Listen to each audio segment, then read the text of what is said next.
¿Por qué nos cuesta cambiar nuestras ideas sobre la historia de la tuna? Creencias, fanatismo y evidencia. Les pido perdón por mi voz, estoy fatal. Aunque es un deseo humano intentar generar un cambio ante situaciones que nos confrontan o nos angustian o nos generan dificultad, hacerlo es una de las cosas más difíciles. Nos resistimos a cambiar, incluso cuando la situación es francamente incómoda. Sabemos que esta resistencia no se debe únicamente a factores externos, sino que de forma predominante responde a nuestro propio psiquismo, que es en su mayoría inconsciente, lo cual hace complejo abandonar lo que es conocido. Aquí me gustaría reflexionar sobre algo que suele repetirse muchísimo, y es que se dice que las personas deberían salir como de sus zonas de confort. Y yo me pregunto muchas veces si las zonas de confort, ¿por qué habría que cambiarlo? Más bien, invitaría a la observación de por qué tendemos a aferrarnos a lo conocido, incluso cuando esto no necesariamente nos brinda comodidad. Siempre le repito a mis pacientes que aunque cambiar es deseable y posible, no es una tarea sencilla. Y la prueba de esto es que muchos de ellos invierten tiempo, esfuerzo, dinero y aún así se resisten a modificar aquello que la evidencia indica que podría mejorar su vida. Esas modificaciones, en muchos casos, permitirían aclarar, explicar o favorecer una nueva comprensión de los hechos. Sin embargo, los seres humanos somos pasionales y emotivos, y estos aspectos suelen imponerse a la razón. A manera de prólogo les voy a comentar algo. Hace un par de años ocurrió una situación que a mí me llevó a reflexionar profundamente sobre este tema y la voy a compartir con ustedes. Félix escribió su tesis doctoral, la cual más tarde se convirtió en un libro muy lindo que es La hija del carnaval. Este libro va a recoger de manera rigurosa y contrastada la historia de la tuna y destaca como uno de sus puntos significativos en el origen de su compromiso social. Félix invitó a uno de sus colegas, también un hombre apasionado con los temas de la tuna, Tuno, un hombre culto que ha leído, que ha investigado muchísimo, pues que ha estudiado mucho. Lo invita a escribir el prólogo del libro. Y la respuesta de este colega fue algo que nos dejó perplejos y conecta directamente con el tema de hoy. Su respuesta fue: sé que tu libro es serio y tienes toda la evidencia, pero no puedo prologarlo, pero porque no puedo ir en contra de las creencias de mi tuna. Cuando escuché esto, y voy a subrayar creencias de mi tuna, a mí me explotó la cabeza. Y yo, pero ¿cómo es posible? O sea, ¿cómo podía un estudioso del tema priorizar la adhesión al grupo por encima de la evidencia? ¿Cómo era posible que años de estudio y su propia capacidad de análisis quedaran subordinadas a un conjunto de creencias? ¿Por qué preferir callar y aceptar falacias en lugar de informar e ilustrar a sus colegas? Lo más significativo fue notar cómo el grupo, en este caso, funcionaba como una especie de, y lo voy a poner entre comillas, de secta, donde seguir a los líderes era obligatorio y el costo de no hacerlo era la exclusión. Esto convertía las ideas en algo más cercano a los actos de fe o al fanatismo. Yo estuve reflexionando sobre esto y en ocasiones cómo vivimos la tuna, con defensas más parecidas a las de la Inquisición, a los grupos sectarios, alejándonos de los verdaderos propósitos, objetivos y valores que esta organización promueve. El tema de los valores es un tema que ya hemos abordado en otros congresos. El peso de los mitos frente a la evidencia.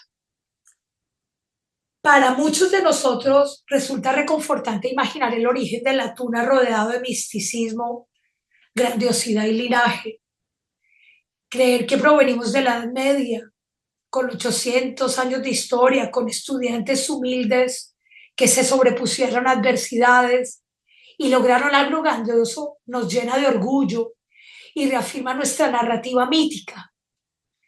Este tipo de historias nos otorgan un cierto abolengo y nos sustentan con un aire de nobleza.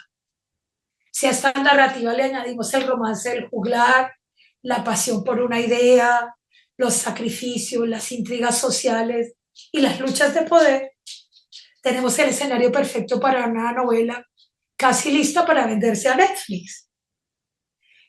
Esto me lleva a reflexionar sobre nuestros propios orígenes. ¿Quién no tiene su propia historia familiar? Por ejemplo, el mito del antepasado noble, del linaje, que tuvo una fortuna que luego se perdió. Estas historias inflan nuestro narcisismo familiar y nos desconectan de la realidad de nuestros verdaderos orígenes. Sin embargo, al igual que en la vida misma, el origen de la tuna es más humilde y sencillo, y no por eso deja de ser importante. Hablar, reflexionar e informar sigue siendo una tarea impopular y cambiar nuestras ideas sigue percibiéndose como una amenaza.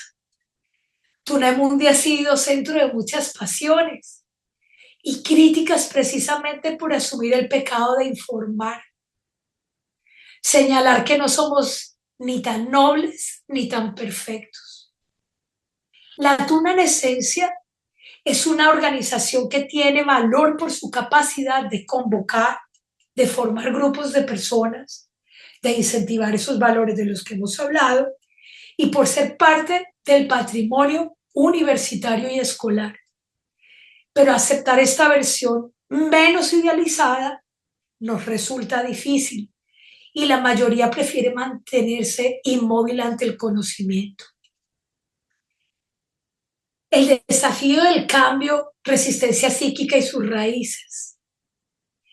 Emprendí la tarea de comprender por qué existe esa resistencia al cambio y cómo podemos abordarla.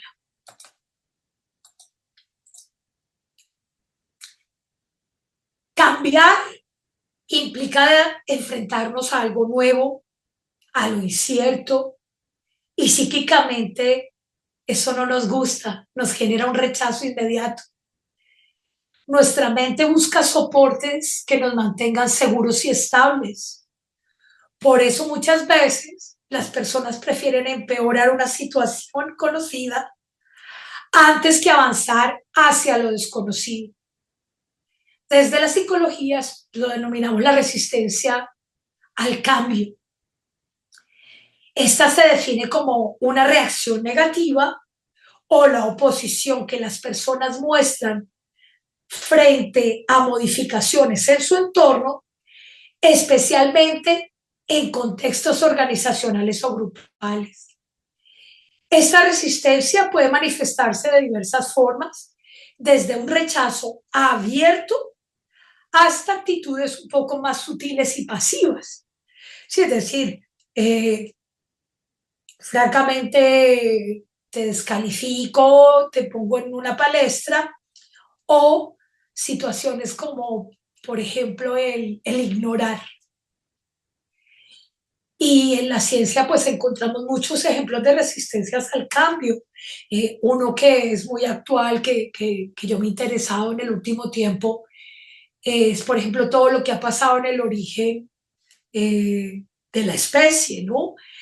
Todo lo que ha pasado con el Homo sapiens y el Homo neandertal. O sea, cómo durante un montón de tiempo se descalificó, por ejemplo, esta corriente neandertal, calificándolos de poco evolucionados, etcétera.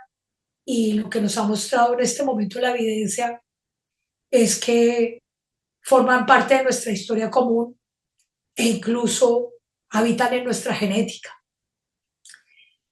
Y aquí es donde surge un punto interesante y es que cuando los científicos exponen sus descubrimientos o amplían conocimientos, suelen enfrentarse a resistencias iniciales, muchas veces provenientes de sus propias comunidades. Y este rechazo puede ser total, llevando incluso a descalificaciones de su trabajo. En estos casos, el nuevo conocimiento es percibido como una amenaza, generando actitudes persecutorias y defensivas. Este fenómeno desde la psicología se conoce como funcionamientos de características esquizoparanoides, que es un mecanismo donde el mundo se va a dividir en aspectos buenos y malos. Lo nuevo lo nuevo se percibe como peligroso y quienes son portadores de eso nuevo representarían eso mismo también. Esto explica en parte la forma en que ciertos comportamientos grupales en la tuna pueden llegar a parecerse más al fanatismo que al aprendizaje.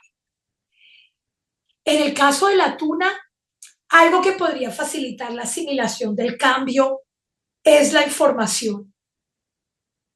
Pero hemos visto cómo, a pesar de que esta está disponible, muchas veces se evita, se desvirtúa o se transforma en objeto de discusiones emocionales. Y estas discusiones suelen terminar en un contundente no creo en eso, lo que refuerza la inercia de mantener inalteradas las ideas transmitidas de generación en generación. Entonces, como vemos, cambiar implica un gran esfuerzo físico, psíquico. O sea, fíjense que se pasa por toda esa curva de cambio, fíjense que es interesantísima porque comparte lo que sabemos que tendría que hacer una persona que hace un duelo, ¿sí? Que es desprendernos de algo para asimilar algo nuevo. Fíjense, pasamos por una etapa de shock, de negación, rabia, culpa, depresión o confusión, que sería todos los estados que hay que atravesar para cerrar un ciclo. Se pasa por un estado de transición, que es un estado neutral. La depresión es un estado bien interesante porque es el que empieza a favorecer la integración de lo perdido. Entonces, es la que nos daría la depresión y la confusión, ¿no? Y es la que nos empieza a dar paso a los nuevos inicios, donde aparecería la curiosidad, la exploración y la integración, aceptación, el reenfoque y el compromiso con el nuevo conocimiento. O sea, como les decía, pues realmente no nos resulta fácil. Desprendernos pues de nuestras certezas, tolerar la incertidumbre e integrar nuevos aspectos. Nos vamos a defender sin duda. Y aquí surge una pregunta importante y es, ¿qué amenaza realmente representa el cambio de ideas sobre nuestro origen? ¿Y dónde radica esa amenaza? ¿En qué punto se ve comprometida nuestra valía o nuestra identidad? Y es entonces cuando entramos al territorio del narcisismo. Es un tema complejo que no abordaré en profundidad hoy aquí. Sin embargo, es esencial señalar que es importante valorar lo que realmente tenemos y no seguir sustentándolo en mitos idealizados. Félix, en uno de sus trabajos, hace un análisis bellísimo sobre cómo las ideas costumbristas y el deseo de darle esa grandiosidad, algo de lo que nos ha hablado hoy, a España, pues fortalecieron el mito de la tuna. Y estas ideas se repitieron durante años sin ser contrastadas y durante muchos años, pues la referencia más importante para nuestra historia fue una novela que asumimos como verdad. Vamos a hablar ahora un poquito como de las creencias, su naturaleza y su peso. En psicología definimos una creencia como una representación mental que la persona considera verdadera, aunque no necesariamente puede ser comprobada objetivamente.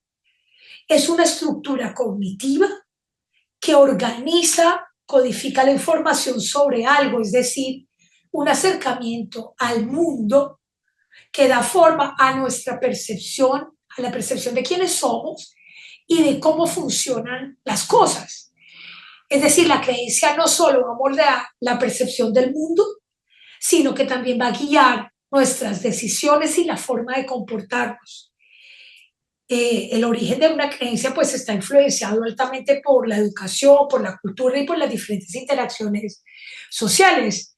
Además, cuando una creencia es compartida, refuerza la cohesión social. En grupos como la tuna, el sentido de pertenencia es fundamental y las creencias tienen un valor emocional significativo. Y esto explica, por ejemplo, por qué el colega que se negó a escribir el prólogo del libro prefirió priorizar su filiación social y sus emociones por encima de la evidencia. Este es un reflejo de una resistencia común, la mezcla de narcisismo frágil y necesidades humanas básicas como el apoyo, el reconocimiento y la pertenencia. La creencia, por supuesto, tiene una gran función, tiene diversas funciones, entre las que se destacaría, por ejemplo, simplificar la realidad, brindar un marco de referencia, servir como una base para tomar decisiones. Y pues sabemos que no todas las creencias son igualmente sólidas, algunas son más flexibles, pueden ser cambiadas con los hallazgos, mientras otras son rígidas y resistentes, incluso a pruebas irrefutables. Durante mucho tiempo, la falta de información sustentada sobre la tuna permitió que se construyeran historias basadas en hechos parciales que terminaron siendo percibidos como creíbles. Y por casi 100 años, estas narrativas se han repetido sin ser cuestionadas. A mí personalmente me resultó muy complicado soltar esas ideas iniciales, pues la historia que surgió después me parecía menos pomposa que la que teníamos. Sin embargo, era necesario romper con mis propias angustias y apegos para evolucionar en la comprensión. Pero muchos de nuestros compañeros siguen aferrados a estas ideas transmitidas y cuando se les presenta una historia contrastada, reaccionan viéndola como una gran amenaza. Y este quizás es uno de los principales factores que dificultan el acercamiento al conocimiento.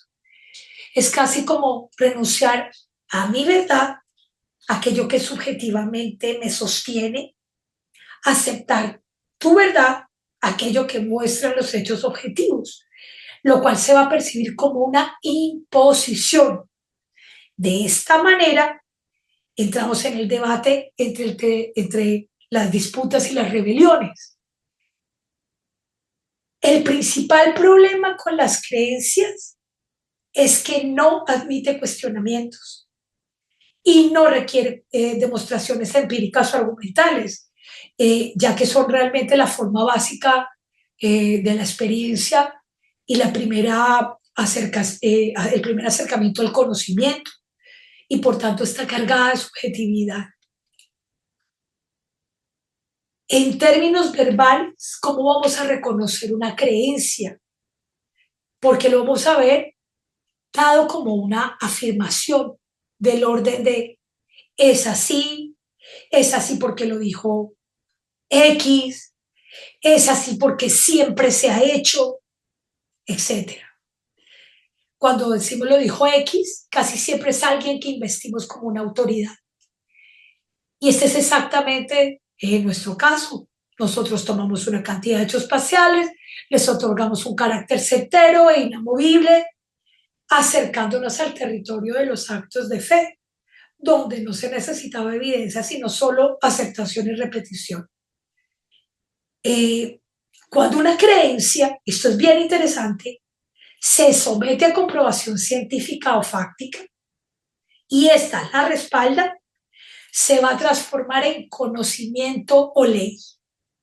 Sin embargo, mientras no se cuestione, las creencias suelen funcionar como una forma de calmar nuestras angustias frente al sinsentido que muchas cosas tienen. En la tuna las creencias son rígidas, han sido limitantes, han disminuido el favorecer el conocimiento y han promovido un funcionamiento de tipo fanático. Aquí voy a hablar, pues la RAE define fanatismo como un apasionamiento tenaz y desmedido en la defensa de creencias u opiniones religiosas o políticas.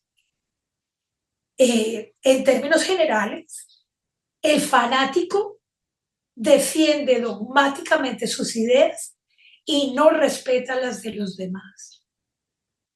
Goldstein, un autor psicoanalista que tiene un trabajo muy bonito sobre fanatismo, explica que surge cuando un sujeto se subordina completamente a un dogma, utilizando este para sostener su propia identidad y cohesión en grupo, en torno a un objeto que se idealiza o se denigra. Cuando hablamos nosotros de aquí voy a hacer un paréntesis chiquitito, lo esquizoparanoide no es un diagnóstico, es una forma de funcionar. Repito, donde se divide como el mundo en bueno y malo, y uno queda en uno de los dos lugares. Con lo que, dependiendo del lugar en el que uno esté parado, van a pasar unas cosas. Si yo estoy del lado que considero bueno, todo lo que pongo en el lugar del malo se va a volver persecutorio para mí. ¿Sí? Y lo denigro. Si yo me pongo o quedo en el lugar de lo malo, lo bueno se pone afuera, se idealiza tremendamente y también termina siendo persecutorio por lo inalcanzable que se vuelve. ¿Sí? O sea, fíjense que esos funcionamientos, vemos cantidad de muestras de ello en la actualidad. No hay que ir muy lejos a los noticieros de la semana pasada. Entonces, no es raro que sintamos grandes sensaciones de persecución. El fanático está convencido de que su idea es única, es válida, es la mejor, y en este sentido es crucial para quienes investigamos temas relacionados con la tuna mantenernos vigilantes de no caer en autoritarismos, obsesiones o discriminaciones, ¿no?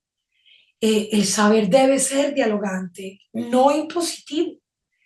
Y para ello es necesario reducir las actitudes defensivas y promover el intercambio.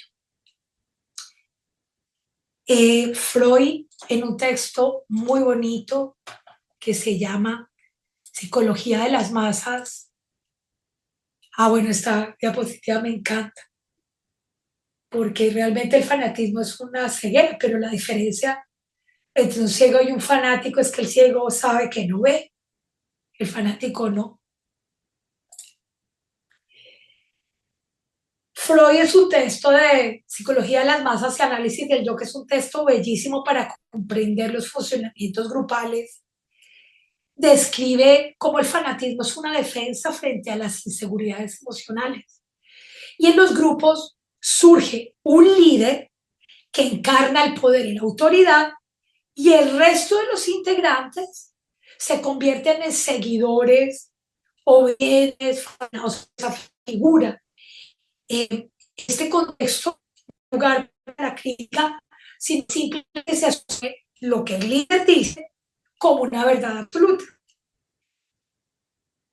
En la tuna se observan las jerarquías y la veteranía, donde a menudo hemos sido testigos de verdaderos abusos de poder disfrazados de formación o exigencia institucional. Y este funcionamiento de características autoritarias lo que realmente termina generando en los nuevos integrantes, pues es el sometimiento temeroso. Quienes cumplen las situaciones por miedo al castigo o la exclusión. Y esto es una situación realmente preocupante, ya que los nuevos miembros pues, son más vulnerables a las transmisiones de características fanáticas de ideas dentro del grupo. Al aceptar estas ideas sin permitirles su cuestionamiento, pues se refuerza su cohesión al grupo, pero lo hace a costa de un pensamiento rígido que elimina la libertad y el desarrollo del pensamiento crítico. Cuando el fanatismo se instala en un grupo, las ideas mismas a veces se convierten en ídolos que deben protegerse a cualquier precio, incluso destruyendo a quienes piensan diferente.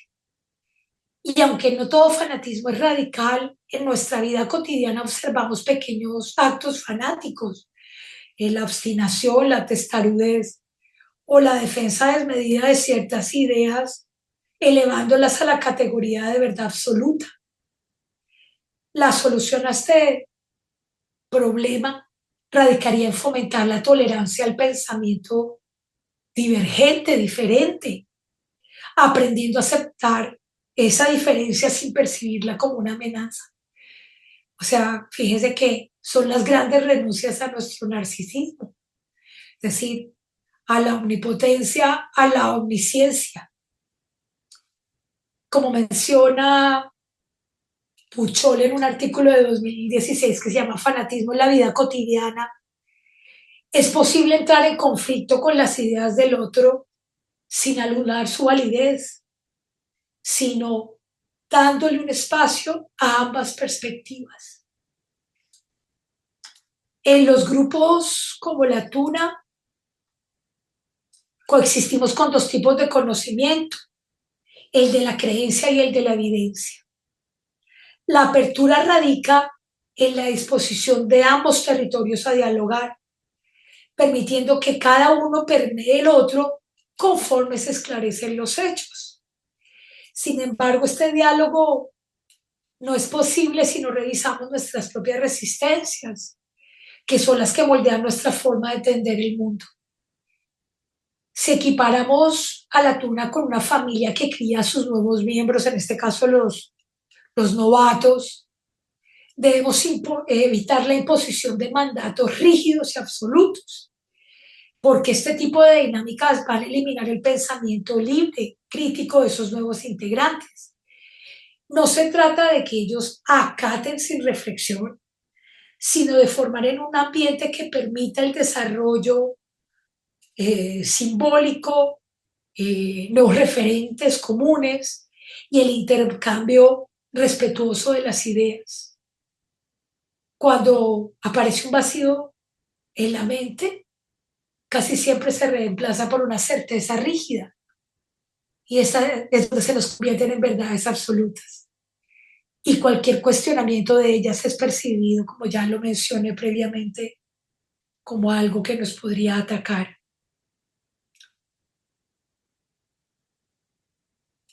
Esto puede llegar a destruir a quienes se atreven a cuestionar una idea, pero incluso en sus formas más cotidianas, ya lo hemos dicho.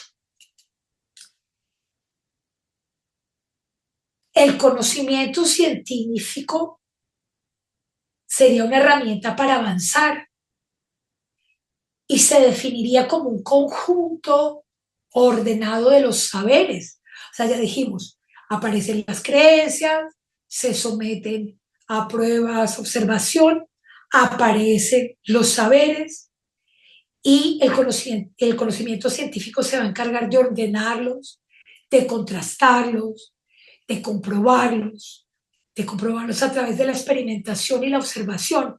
Y este tipo de conocimiento pues va a buscar la objetividad y racionalizar, generando resultados que puedan ser replicados y analizados por otros.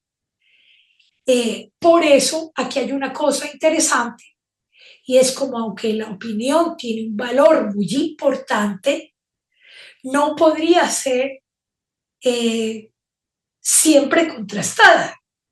Sí, se convierte en una creencia, en una información propia acerca del mundo. Entonces, como para resumir, principios fundamentales: observar, experimentar, demostrar, criticar.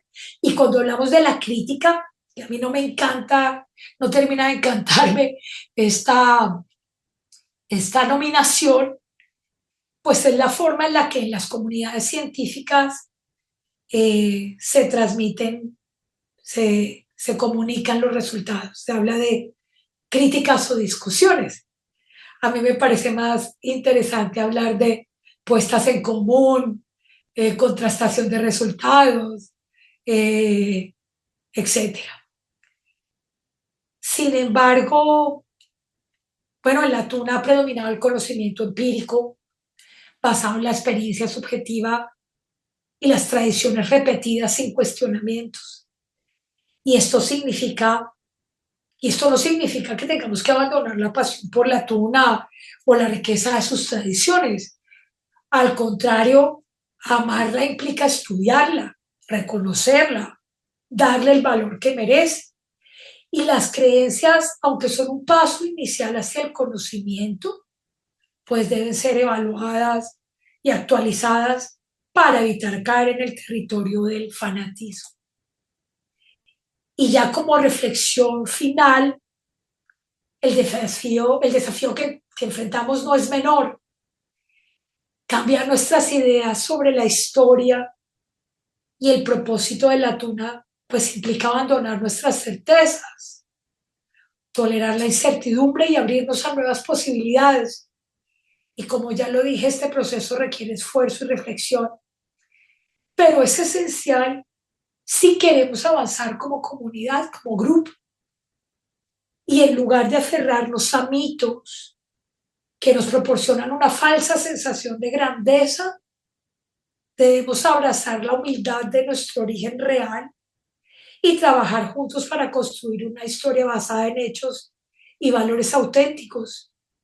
Solo así podremos honrar verdaderamente a la tuna y garantizar que su legado sea tan valioso como genuino. Gracias, gracias, gracias.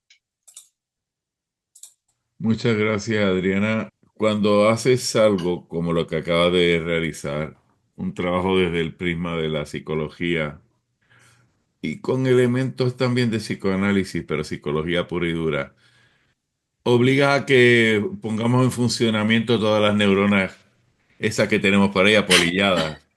Y, y hay que hacer un acto de concentración importante, ¿no? Em, Lo sé. es bueno, es bueno. Las neuronas tienen que funcionar cuanta más mejor, porque si no, nos acostumbramos a uno más uno igual a dos y vamos a ir, pues, vamos a ir a la atrofia cortical neuronal. Em, Qué bien que nos enseñas esas áreas que Freud y otros tantos han investigado y nosotros somos legos en en ese estudio de la conducta de las masas y en la manera en que las personas, sin saberlo, actúan, ¿no? Em, Tenemos mucho que aprender de ahí. El tema es cómo hacerlo. Esta sociedad nuestra va cambiando a un ritmo tan grande, tan enorme. Yo me acuerdo allá por el año 18, no, 18 no, por el año 14, por el año 8, 2008, en una entrevista que me hicieron en una radio de Puerto Rico.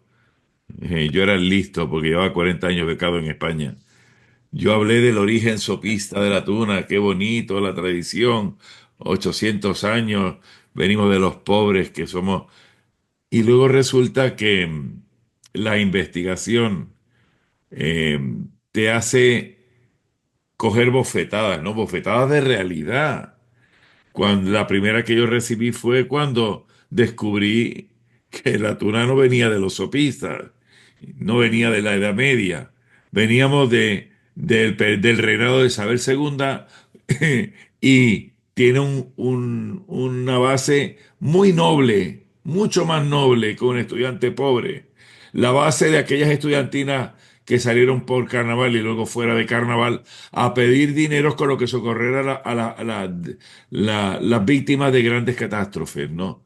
Eso a mí me ennoblece mucho más que 8 siglos de la Edad Media. Ahora tenemos que aplicar todo eso para intentar que esta tradición secular no decaiga. Gracias, Félix. De verdad, ha sido muy interesante y hay mucho que meditar. No sé si alguien tenga por ahí cualquier pregunta, consulta. No, la consulta la pasamos el lunes en el despacho. No, mentira.